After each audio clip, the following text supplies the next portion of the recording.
ദേശമുണർന്നാൽ ഒരു ഭവനത്തിൽ അഗ്നിമഴ പെയ്തിടും. പരിശുദ്ധാത്മാവേ കൃപ ചൊരിയണമേ, പരിശുദ്ധാത്മാവേ ശക്തി പകരണമേ. പ്രിയപ്പെട്ട ദൈവജനമേ, ദൈവം നമുക്ക് വേണ്ടി ഒരുക്കിയിരിക്കുന്ന വലിയ ഒരു അനുഗ്രഹത്തിൻ്റെ കാലഘട്ടത്തിൻ്റെ അഭിഷേകത്തിലാണ് നമ്മളിപ്പോൾ ഇവിടെ ഇരുന്നു കൊണ്ട് ഈ ശുശ്രൂഷയിൽ പങ്കുചേരുന്നത്. എന്ന് പറഞ്ഞാൽ നോമ്പ് കാലഘട്ടം ഒരു ക്രിസ്ത്യാനിയെ സംബന്ധിച്ചിടത്തോളം ഏറ്റവും അനുഗ്രഹത്തിൻ്റെ കാലഘട്ടമാണ്. ശ്രദ്ധി പറഞ്ഞേ ഹല്ലേലൂയ, ഹല്ലേലൂയ, ഹല്ലേലൂയ, ഹല്ലേലൂയ. നോമ്പ് കാലഘട്ടം ഒരു ക്രിസ്ത്യാനിയെ സംബന്ധിച്ചിടത്തോളം ഏറ്റവും അനുഗ്രഹത്തിൻ്റെ കാലഘട്ടമാണ്. ഒരു വർഷത്തിൽ 365 ദിവസം, ഒരു വർഷം 12 മാസം. നമുക്ക് ലഭിക്കപ്പെട്ടിരിക്കുന്ന സമയക്രമീകരണങ്ങൾ നോക്കിക്കഴിഞ്ഞാൽ ഒരു വ്യക്തി ഏറ്റവും കൂടുതൽ അനുഗ്രഹം ആർജിച്ചെടുക്കുന്ന കാലഘട്ടമാണ് ഈ നോമ്പ് കാലഘട്ടം. പ്രൈസ് ദി ലോർഡ്, ഹല്ലേലൂയ, ഹല്ലേലൂയ, ഹല്ലേലൂയ, ഹല്ലേലൂയ. പല സമയക്രമീകരണങ്ങൾ നമുക്കുണ്ടെങ്കിലും ഈ തപസ് കാലഘട്ടം, നോമ്പ് കാലഘട്ടം നമ്മൾ വലിയ ദൈവാനുഭവം സ്വന്തമാക്കുന്ന ഒരു കാലഘട്ടമാണ്. എന്ന് പറഞ്ഞാൽ നമ്മളെ സംബന്ധിച്ചിടത്തോളം ഏറ്റവും അനുഗ്രഹത്തിൻ്റെ ഒരു കാലഘട്ടമാണ്. Price the Lord, price the Lord, ഹല്ലേലൂയ, ഹല്ലേലൂയ, ഹല്ലേലൂയ, ഹല്ലേലൂയ. അതുകൊണ്ട് ഈ ശുശ്രൂഷയിൽ പങ്കെടുക്കുന്ന ഓരോരുത്തരും വ്യക്തിപരമായി വിശ്വസിക്കേണ്ട ഒരു കാര്യം എന്താന്ന് വെച്ച് കഴിഞ്ഞാൽ, ഈ കാലഘട്ടത്തിൽ ഞാൻ ദൈവത്തിൻ്റെ അതിശക്തമായ കൃപ സ്വീകരിക്കാൻ വേണ്ടി ഒരുങ്ങുകയാണ്, പ്രാർത്ഥിക്കുകയാണ്. നമ്മൾ എടുക്കുന്ന നോമ്പും ഉപവാസവും പ്രായശ്ചിത്ത അനുഷ്ഠാനങ്ങളും പരോപകാര പ്രവൃത്തി എല്ലാം തന്നെ നമ്മൾ ദൈവാനുഭവം സ്വന്തമാക്കുന്നതിന് വേണ്ടി, അത്ഭുതകരമായ ഒരു ദൈവിക ഇടപെടലിന് വേണ്ടി മാറ്റിവെക്കുന്ന ദിനങ്ങളാണ്, സമയങ്ങളാണ് എന്ന് നമ്മൾ വിശ്വസിച്ചോണം. ശ്രദ്ധി പറഞ്ഞേ ഹല്ലേലൂയ, ഹല്ലേലൂയ, ഹല്ലേലൂയ, ഹല്ലേലൂയ. ചെറിയ വാക്കിൽ പറഞ്ഞു കഴിഞ്ഞാൽ, നീ ഈ കാലഘട്ടത്തിൽ ഉപവാസവും പരിഹാര പ്രവൃത്തിയൊക്കെ ചെയ്യുമ്പോൾ സംഭവിക്കുന്നത്, ദൈവത്തിൻ്റെ ആത്മാവ് നിന്റെ മേൽ അതിശക്തമായി ഇറങ്ങി വരും. ആമേൻ, പറഞ്ഞേ ആമേൻ, ആമേൻ, ആമേൻ, ആമേൻ. എന്ത് സംഭവിക്കും? ദൈവത്തിൻ്റെ ആത്മാവ് നമ്മുടെ മേൽ അതിശക്തമായിട്ട് ഇറങ്ങി വരും. അത് നമ്മൾ അനുഭവിക്കുന്ന കാലഘട്ടം. ദൈവത്തിൻ്റെ ആത്മാവ്, സ്പിരിറ്റ് ഓഫ് ഗോഡ്, ദൈവത്തിൻ്റെ ആത്മാവ് അതിശക്തമായി നമ്മിലേക്ക് ഇറങ്ങി വരുന്ന, അതനുഭവിക്കുന്ന കാലഘട്ടം. അപ്പം നമ്മുടെ കുടുംബത്തിൽ അങ്ങനെ നമ്മൾ ഉപവാസവും നോമ്പും പാപപരിഹാര പ്രവൃത്തിയൊക്കെ ചെയ്യുമ്പോൾ സംഭവിക്കുന്നത് എന്താണ്? നമ്മുടെ വീട്ടിൽ ദൈവത്തിൻ്റെ ആത്മാവ് പ്രവർത്തിക്കുന്നത് നമ്മുടെ കൺവെട്ടത്ത് നമുക്ക് അനുഭവിക്കാൻ പറ്റും. നമ്മൾ ജീവിതത്തിൽ ഈ ഒരു പരിഹാര ത്യാഗ മനോഭാവത്തോടെ മുമ്പോട്ട് പോകുമ്പോൾ, നമ്മൾ സഞ്ചരിക്കുന്ന വഴികളിൽ, നമ്മൾ ഇടപെടുന്ന കാര്യങ്ങളിലൊക്കെ ഈ ദൈവ പ്രവൃത്തി, ദൈവ സാന്നിധ്യം അത്ഭുതകരമായിട്ട് വെളിപ്പെടുന്നത് നമുക്ക് അനുഭവിക്കാൻ സാധിക്കും. Price the Lord, price the Lord, ഹല്ലേലൂയ, ഹല്ലേലൂയ. ഇത് മനസ്സിലാക്കുന്നതിന് വേണ്ടി പഴയ നിയമ പുസ്തകത്തിലെ ദിനവൃത്താന്ത പുസ്തകം, ദിനവൃത്താന്തത്തിന്റെ 2-ാം പുസ്തകം 20-ാം അധ്യായം ഒന്ന് ബൈബിൾ തുറക്കാമോ? ബൈബിൾ ഉള്ളവരും തുറന്നേ. ഓൺലൈനിലൊക്കെ പങ്കെടുക്കുന്നവര് നിങ്ങളായിരിക്കുന്ന ഇടങ്ങളിൽ ബൈബിൾ തുറക്കുക.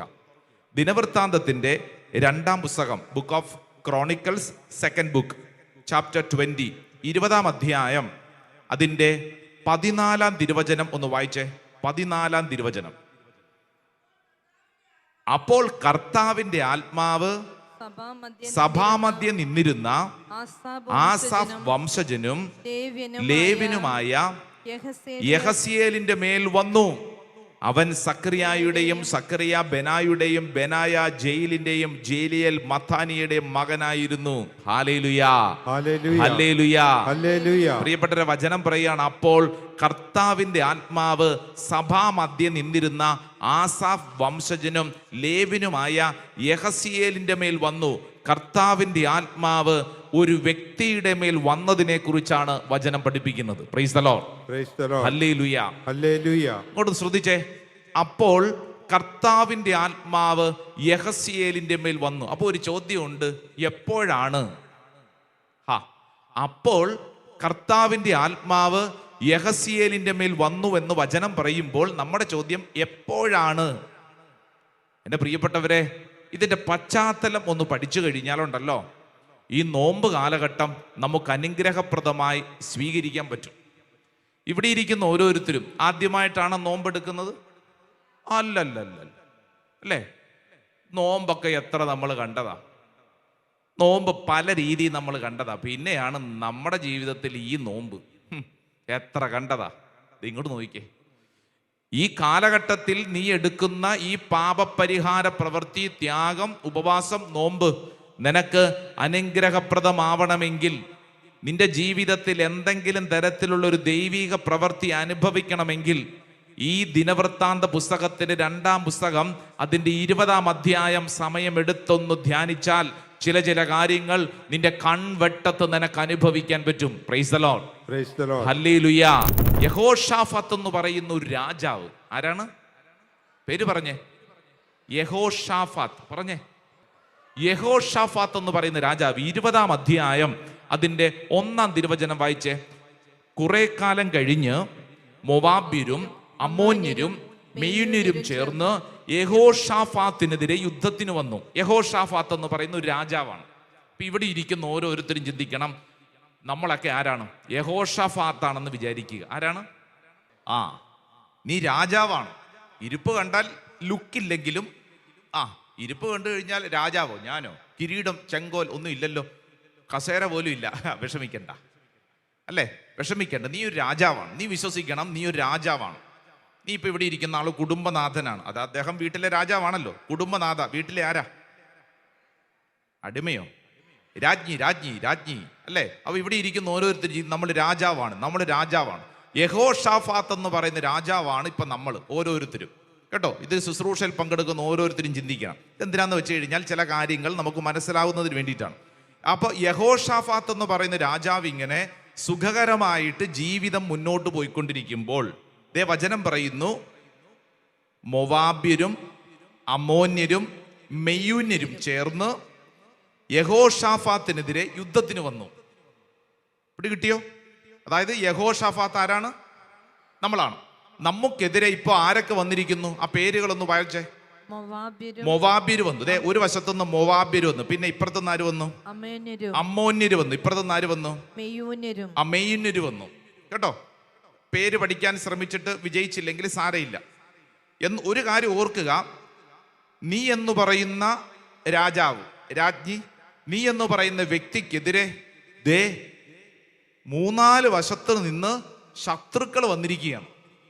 നീ സമാധാനത്തോടെ പോവുകയാണേ, നീ സമാധാനത്തോടെ ജീവിച്ചോണ്ടിരിക്കുക. അങ്ങനെ ജീവിച്ചോണ്ടിരിക്കുമ്പോഴാണ് അപ്രതീക്ഷിതമായിട്ട് പല സ്ഥലങ്ങളിൽ നിന്നും അറ്റാക്ക്. ഉണ്ടോ? ഉണ്ടോ? അതേ ഉള്ളൂ അല്ലേ? അതേ ഉള്ളൂ. ദൈവമേ, വിചാരിച്ചില്ല, ഇങ്ങനെ ആവുമെന്ന് വിചാരിച്ചില്ല. ഞാനിത് പറയുമ്പോൾ ശ്രദ്ധിക്കേണ്ടത്, പ്രത്യേകിച്ച് ഇത് കേൾക്കുന്ന വളരെ പ്രധാനപ്പെട്ട ചിലരുണ്ട്. ആർക്കാന്നറിയാവോ? അതായത് ജീവിതത്തിൽ അപ്രതീക്ഷിതമായിട്ട് അച്ഛാ ഇങ്ങനത്തെ ഒരു കാര്യം അച്ഛാ ഞാൻ പ്രതീക്ഷിച്ചില്ല, വിചാരിച്ചില്ല. അപ്രതീക്ഷിതമായിട്ടാണ് ഈ രോഗം കണ്ടുപിടിച്ചത്, ജീവിതം തീർന്നു. അപ്രതീക്ഷിതമായിട്ടാണ് ജോലി പോയത്, അപ്രതീക്ഷിതമായിട്ടാണ് ആ കച്ചവടം നടക്കാതെ പോയത്, അപ്രതീക്ഷിതമാണ്. മകള് ഒരുത്തൻ്റെ കൂട്ടത്തിൽ പോകാൻ ഒരുങ്ങി നിൽക്കുന്നു. അപ്രതീക്ഷിത. അച്ഛാ വളർത്തി വലുതാക്കിയതല്ലേ, ഇപ്പൊ ഒരുത്തൻ്റെ കൂടെ ഇറങ്ങിപ്പോണെന്ന് പറഞ്ഞുകൊണ്ട് മനസ്സ് താങ്ങണില്ല അച്ഛാ. അപ്രതീക്ഷിതം.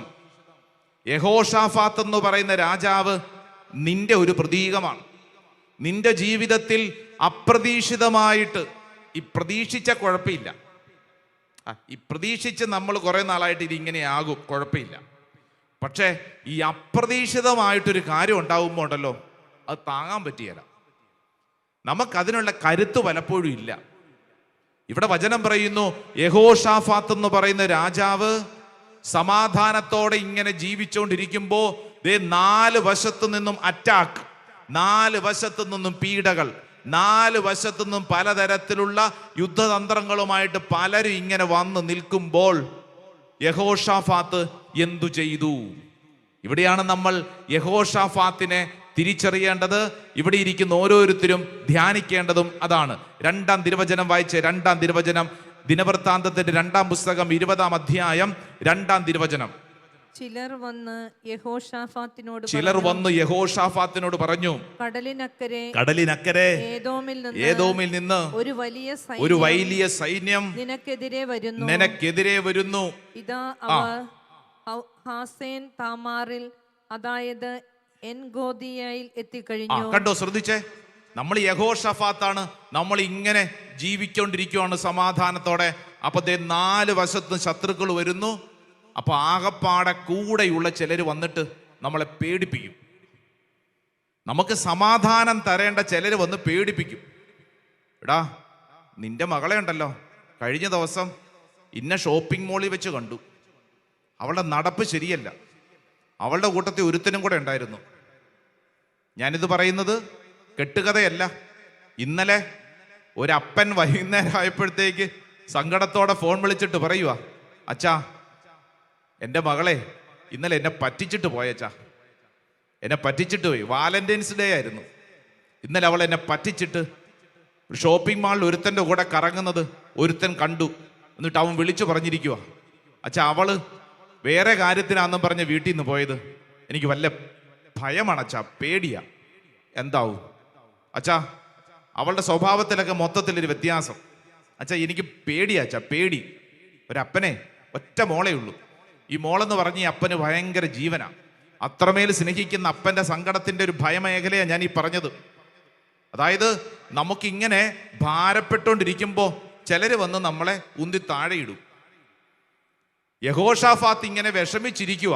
4 വശത്തുനിന്ന് അറ്റാക്ക് വരുമ്പോഴാണ് ഒരുത്തം വന്നിട്ട് പറയുന്നു, എടാ നോക്കിക്കേ, മറ്റവര് റെഡിയായി കഴിഞ്ഞ് നിന്റെ കാര്യം തീരുമാനമാവും, നീ തീർന്നടാ. ചിലര് വന്ന് ഇങ്ങനെ നമ്മളോട് പറയും, നീ തീർന്നടാ, അല്ലേ, നിന്നെ ഇനിയൊന്നും കൊള്ളിയലടാ, നിനക്ക് ഇനിയോ ശേഷിയൊന്നും ഇല്ലെന്ന്, യുദ്ധം ചെയ്യാനൊന്നും നിന്നെ കൊണ്ട് പറ്റത്തില്ലെന്ന്. നീ അങ്ങോട്ട് നോക്കിക്കേ, ശത്രുക്കൾ നിൽക്കണം നിപ്പ് കണ്ടോ, പിന്നെ നീ എന്നാ ചെയ്യാനാ, നിന്നെ കൊണ്ടൊന്നും പറ്റത്തില്ലെന്ന്, നീ ഇങ്ങനെയൊക്കെ തന്നെ തീരും. ഓ, പിന്നെ പോട്ടയിലൊക്കെ പോയി പ്രാർത്ഥിച്ചിട്ട്, ഇത്ര നാളും പ്രാർത്ഥിച്ചിട്ട് എന്നാ പിണ്ണാക്ക് കിട്ടി, ഇനി ഇപ്പൊ പ്രത്യേകിച്ചൊന്നും കിട്ടാനില്ല, അതുകൊണ്ട് ഇനി അങ്ങോട്ടൊന്നും പോയിട്ട് കാര്യമില്ലെന്ന്, ഒരു കാര്യമില്ലെന്ന്, നീ അതിനൊന്നും പോകണ്ടെന്ന്, നീ ഇവിടെ എങ്ങാനും ഉള്ള കഞ്ഞി കുടിച്ച് ജീവിക്ക്. നിന്റെ ജീവിതത്തിൽ പലതരത്തിലുള്ള പീഡകൾ, ശത്രുക്കൾ ഇങ്ങനെ നെരുങ്ങുമ്പോൾ നിന്നെ ആശ്വസിപ്പിക്കേണ്ടവർ പോലും നിന്നെ ഭാരപ്പെടുത്തും. വായിച്ചേ 3-ാം തിരുവചനം, വായിച്ചേ 3-ാം തിരുവചനം. അവൻ ഭയന്നു. കണ്ടോ, യഹോഷാഫാത്ത് ഉള്ളിന്റെ ഉള്ളിലേക്ക് ഈ നാട്ടുകാരും കൂട്ടുകാരൊക്കെ പറഞ്ഞു കേട്ടപ്പോൾ ഭയന്നു. പക്ഷേ യഹോഷാഫാത്ത് അടുത്ത സ്റ്റേജ് എന്ത് ചെയ്തെന്ന് ശ്രദ്ധിച്ചേ. കർത്താവിങ്കിലേക്ക് തിരിയാൻ തീരുമാനിക്കുകയും യൂദായിലെങ്ങും ഉപവാസം പ്രഖ്യാപിക്കുകയും ചെയ്തു. ഹല്ലേലൂയാ, ഹല്ലേലൂയാ, ഹല്ലേലൂയാ. അവൻ പേടിച്ചു. പക്ഷേ ഒരു ദൈവമകൻ ശ്രദ്ധിക്കേണ്ട, ദൈവമകൾ ശ്രദ്ധിക്കേണ്ട കാര്യം, നിനക്ക് നാട്ടുകാരും വീട്ടുകാരും ഉണ്ടാക്കുന്ന പ്രശ്നങ്ങളുണ്ടല്ലോ, നിന്നെ ഭയപ്പെടുത്താം, പക്ഷേ നീ വീണു പോവത്തില്ല. കാരണം നീ ആരുടെ മുഖത്തേക്ക് തിരിയാൻ തീരുമാനിക്കുന്നു? നീ സർവശക്തനായ ദൈവത്തിന്റെ മുഖത്തേക്ക് തീരുമാനിച്ചാൽ, അങ്ങോട്ട് തിരിയാൻ തീരുമാനിച്ചാൽ നീ ഒരിക്കലും ഭയത്തിന് അടിമയായിരിക്കില്ല. ഒച്ചത്തിൽ പറഞ്ഞേ ആമേൻ, ആമേൻ, ആമേൻ, ആമേൻ. ഇത് കേൾക്കുന്ന ആരെങ്കിലും ഏതെങ്കിലും വിഷയത്തിന്റെ മുമ്പിൽ, ഏതെങ്കിലും വ്യക്തികളുടെ മുമ്പിൽ, ഏതെങ്കിലും ആശയങ്ങളുടെ മുമ്പിൽ, ഏതെങ്കിലും സംഭവങ്ങളുടെ മുമ്പിൽ ഭയന്നിരിക്കുന്നുണ്ടെങ്കിൽ ശ്രദ്ധിച്ചോ, നീ ആ ഭയപ്പെടുത്തുന്ന കാര്യത്തെക്കുറിച്ചല്ല ചിന്തിക്കേണ്ടത്, നിന്റെ ശത്രുവിനെ കുറിച്ചല്ല ചിന്തിക്കേണ്ടത്, അവര് പറഞ്ഞ കാര്യങ്ങളെ കുറിച്ചല്ല ചിന്തിക്കേണ്ടത്, മറിച്ച് നീ തിരിയേണ്ടത് നിന്റെ സർവശക്തനായ ദൈവത്തിങ്കിലേക്കാണ്. ഹല്ലേലൂയാ. നിന്നെ ഇങ്ങനെ 4 വശത്ത് ഇങ്ങനെ പീഡകൾ വരും, 4 വശത്ത് അപ്രതീക്ഷിതമായ സംഭവങ്ങൾ വരും. എത്തും പിടിയും കിട്ടാതെ നീ ഇങ്ങനെ കിടക്കുമ്പോൾ നിന്റെ ഉള്ളിലേക്ക് പേടി വരും. സ്വാഭാവികം, നീ ഒരു മനുഷ്യനല്ലേ. നമ്മൾ ആകാശത്ത് നിന്ന് നൂലെ കെട്ടി ഇറക്കിയതൊന്നും അല്ലല്ലോ, നമ്മൾ മനുഷ്യരല്ലേ, നമുക്ക് പേടി വരും. പക്ഷേ ആ പേടിയിൽ നിന്നേക്കരുത്, ആ ഭയത്തിൽ നീ അവിടെ നിന്നേക്കരുത്, മറിച്ച് നിന്റെ ഉള്ളിൽ പേടി വരുമ്പോൾ, ഭയം വരുമ്പോൾ ഉടനടി നമ്മുടെ മനസ്സിലൊരു കാര്യം ഉറപ്പിക്കണം. നമ്മൾ ആരുടെ പക്കലേക്ക് തിരിയണം? സർവശക്തനായ ദൈവത്തിന്റെ പക്കലേക്ക് തിരിയണം. നമ്മുടെ പ്രതിനിധിയായ യഹോഷാഫാത്ത് എന്ത് ചെയ്തെന്നറിയോ? വെറുതെ ദൈവത്തിങ്കിലേക്ക് തിരികെയല്ല. വചനം പറയുന്ന കാര്യം എന്താണ്? അവൻ യൂദായിലെങ്ങും ഉപവാസം പ്രഖ്യാപിക്കുകയും ചെയ്തു. ഹല്ലേലൂയാ, ഹല്ലേലൂയാ, ഹല്ലേലൂയ. ദൈവത്തിങ്കിലേക്ക് തിരിയാൻ തീരുമാനിച്ചു. വെറുതെ ഒരു തിരിച്ചിലല്ല, മറിച്ച് ഉപവാസം പ്രഖ്യാപിച്ചുകൊണ്ടൊരു തിരിച്ചിൽ.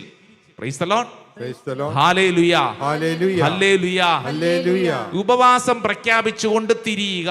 ആ വാക്കൊന്ന് പറഞ്ഞേ, ഉപവാസം പ്രഖ്യാപിച്ചുകൊണ്ട് തിരിയുക. ഉപവാസം പ്രഖ്യാപിച്ചുകൊണ്ട് തിരിയുക. അതാണ് നോമ്പ് കാലഘട്ടം. അതാണ് നോമ്പ് കാലഘട്ടം. റിട്രീറ്റ് എന്ന വാക്കിന്റെ അർത്ഥം എന്താണ്? കഴിഞ്ഞ ദിവസം ഞങ്ങളിവിടെ പഠിച്ചിരുന്നു. റിട്രീറ്റ് എന്ന വാക്ക്, റിട്രീറ്റ് പിൻതിരിയുക എന്നാണ് ആ വാക്കിന്റെ അർത്ഥം. പിൻതിരിയുക. ധ്യാനം എന്ന വാക്കിന്റെ അർത്ഥം മെഡിറ്റേഷൻ എന്നാണ്. റിട്രീറ്റ് എന്ന വാക്കിന്റെ അർത്ഥം പിൻതിരിയുക.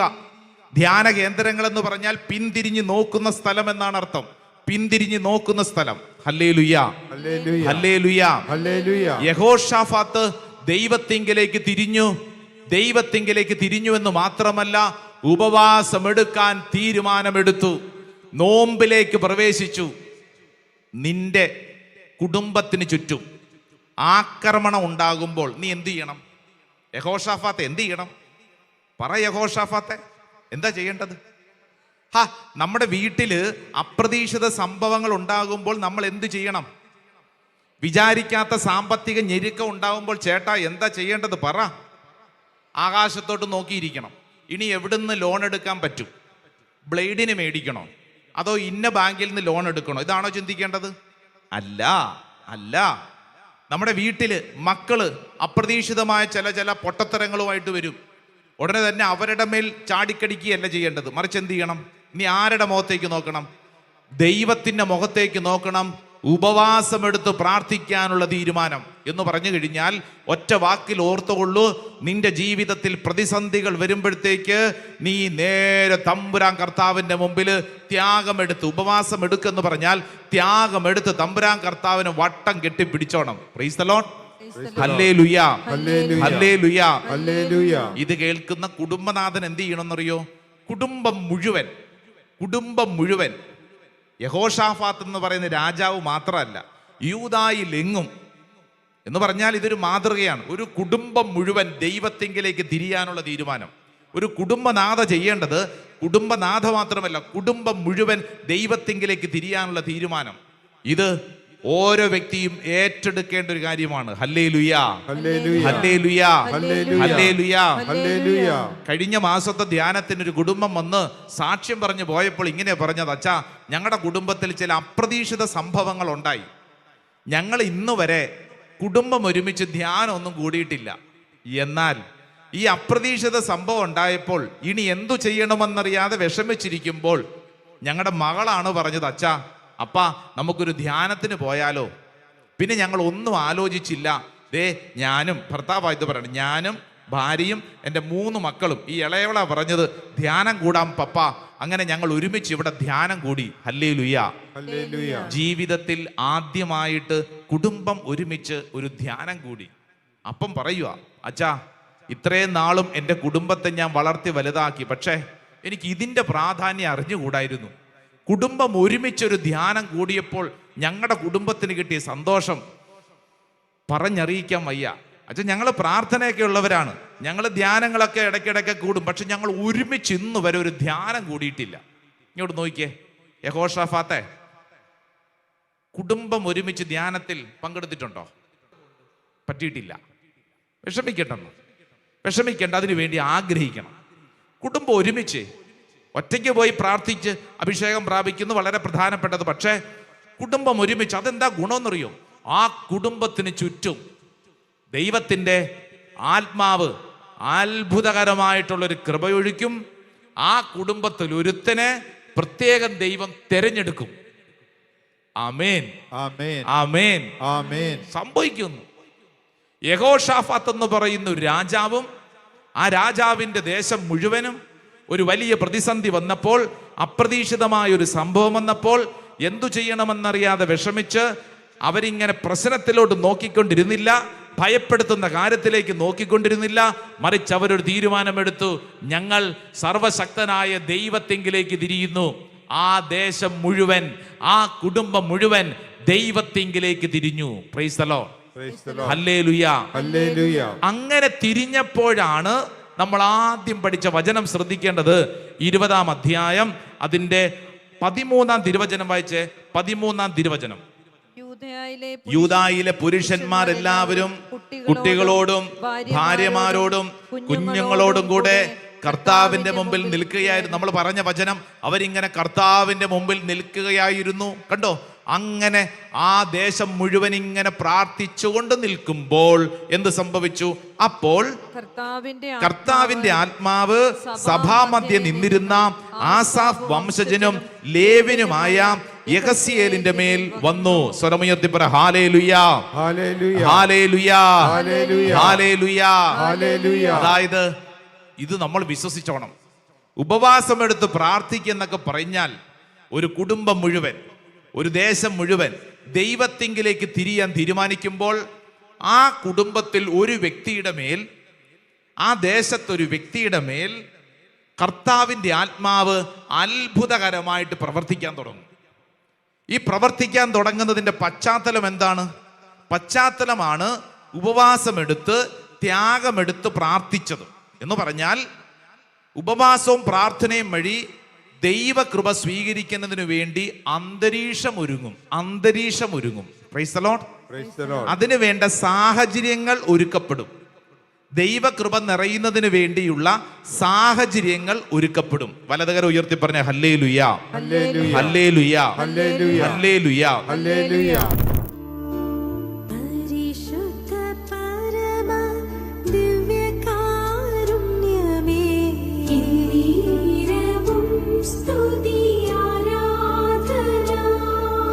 പരിശുദ്ധ പരമ ദിവ്യകാരുണ്യ ഈശോയ്ക്ക് ഇത്രമേൽ എന്നെ സ്നേഹിക്കുന്ന പരിശുദ്ധ പരമ ദിവ്യകാരുണ്യ ഈശോയ്ക്ക് ജീവിതത്തിലെ മുമ്പോട്ടുള്ള വഴികളിൽ ശക്തമായ കൃപ നൽകി അനുഗ്രഹിക്കുന്ന പരിശുദ്ധ പരമ ദിവ്യകാരുണ്യ ഈശോയ്ക്ക് പ്രിയപ്പെട്ട ദൈവജനമേ, ഈ ശുശ്രൂഷ സമയത്ത് വളരെ പ്രത്യേകമായിട്ട് നമ്മൾ ആഗ്രഹിച്ച് പ്രാർത്ഥിക്കുക. നമ്മുടെ മേൽ ദൈവത്തിൻ്റെ ആത്മാവ് പ്രവർത്തിക്കുന്ന കാലഘട്ടമാണ് ഈ തപസ് കാലഘട്ടം. ഓരോ വ്യക്തിയും അത് ഏറ്റെടുക്കണം. 2 കരങ്ങളും നെഞ്ചോട് ചേർത്ത് വെച്ച് കണ്ണടയ്ക്കുക. നീ ആര് തന്നെയാണെങ്കിലും, നിന്റെ ജീവിതാവസ്ഥ എന്തു തന്നെയാണെങ്കിലും, ഇതാ ഈ തപസ് കാലഘട്ടത്തിൽ ത്യാഗമെടുത്ത് പ്രാർത്ഥിക്കാനുള്ള വലിയൊരു തീരുമാനം. ഏത് മേഖലയിലാണ് ത്യാഗമെടുക്കേണ്ടതെന്ന് ഓരോ വ്യക്തിയും ചിന്തിക്കുക. മോശ കൈകൾ ഉയർത്തി പിടിച്ച് പ്രാർത്ഥിച്ചു എന്നതിൻ്റെ അർത്ഥം ത്യാഗമെടുത്ത് പ്രാർത്ഥിച്ചു, ശരീരത്തിൽ ത്യാഗമെടുത്ത് പ്രാർത്ഥിച്ചു എന്നാണ്. ഇവിടെ നിൽക്കുന്ന ഈ ശുശ്രൂഷയിൽ പങ്കെടുക്കുന്ന ഓരോരുത്തരും ആഗ്രഹിക്കണം, എനിക്കും ഇതുപോലെ എൻ്റെ ശരീരം കൊണ്ട് ദൈവത്തെ ആരാധിക്കണം. ഈ തപസ് കാലഘട്ടത്തിൻ്റെ ദിനങ്ങളിൽ ഈ ശരീരത്തിൽ ദൈവത്തെ ആരാധിക്കാൻ ഒരു തീരുമാനം എടുക്കുക. ദൈവത്തെ ആരാധിക്കാനുള്ള തീരുമാനം. സാധിക്കുന്നിടത്തോളം ദിവസങ്ങളിൽ പരിശുദ്ധ കുർബാനയിൽ പങ്കെടുക്കണം. ഒരുപക്ഷെ നീ ചിന്തിക്കും, എനിക്ക് ഇത്രയും ദിവസം പറ്റിയില്ലല്ലോ. സാരമില്ല, നീ ഇപ്പോൾ മുതൽ ചിന്തിക്കുക, ഞാൻ എല്ലാ ദിവസവും. ഒരുപക്ഷെ നമ്മുടെ മുമ്പിൽ സമയക്രമീകരണങ്ങളിൽ വ്യത്യാസം വരുത്തേണ്ടി വരും. നീ നിന്റെ പ്രയോറിറ്റി കൊടുക്കേണ്ടത് പരിശുദ്ധ കുർബാനയ്ക്കാണ്. ബാക്കിയുള്ളതെല്ലാം അതിന് ശേഷം. ഈ നാളുകളിൽ നീ ഒരു ത്യാഗപ്രവൃത്തി പോലെ ഏറ്റെടുക്കണം. ഒരുപക്ഷെ ജോലി സമയത്തിൻ്റെ പ്രത്യേകതകളുണ്ടാവും. അങ്ങനെയെങ്കിൽ മനസ്സിൽ കണക്കാക്കണം, വേറെ എവിടെയെങ്കിലുമൊക്കെ യാത്രാ മധ്യത്തിൽ എനിക്ക് പരിശുദ്ധ കുർബാനയിൽ പങ്കെടുക്കാൻ പറ്റുമോ? ഒരു ദിവസത്തിൻ്റെ പല സമയങ്ങളായി നമ്മുടെ ദേശത്തിന് ചുറ്റും പല ക്രമീകരണങ്ങളിൽ പരിശുദ്ധ കുർബാനകളുണ്ട്, നിത്യാരാധന ചാപ്പലുകളുണ്ട്. കർത്താവെ, ഞങ്ങൾ വിശ്വസിക്കുന്നു. നിത്യാരാധനയിൽ പങ്കെടുക്കാൻ, പരിശുദ്ധ കുർബാനയിൽ പങ്കെടുക്കാൻ പ്രാർത്ഥിക്കുന്നു. ശരീരം കൊണ്ട് ദൈവത്തെ ആരാധിക്കാനുള്ള തീരുമാനം. മോശ ചെയ്ത പ്രവൃത്തി അതാണ്. ഉപവാസവും പ്രാർത്ഥനയും എന്ന് പറഞ്ഞു കഴിഞ്ഞാൽ ഉപവാസം അടുത്തായിരിക്കുക എന്നുള്ളതാണ്. എല്ലാ ദിവസവും ഒരല്പസമയം ദൈവ സാന്നിധ്യ സ്മരണ, ദൈവ സാന്നിധ്യ സ്മരണ. അത് വീട്ടിലാണെങ്കിലും പറ്റുമെങ്കിൽ വീടിനൊക്കെ അടുത്ത് ഏതെങ്കിലും ഒരു പ്രാർത്ഥനാ കൂട്ടായ്മ ഉണ്ടെങ്കിൽ ഒരുമിച്ച് പ്രാർത്ഥിക്കാം. നിത്യാരാധന ചാപ്പലുകൾ ഉണ്ടെങ്കിൽ ഒരല്പം ത്യാഗമെടുത്ത് എല്ലാ ദിവസവും ഒരല്പസമയം പ്രാർത്ഥിക്കാനുള്ള തീരുമാനം. കർത്താവേ, ശരീരത്തിൽ ത്യാഗമെടുത്ത് പ്രാർത്ഥിക്കാനുള്ള തീരുമാനം.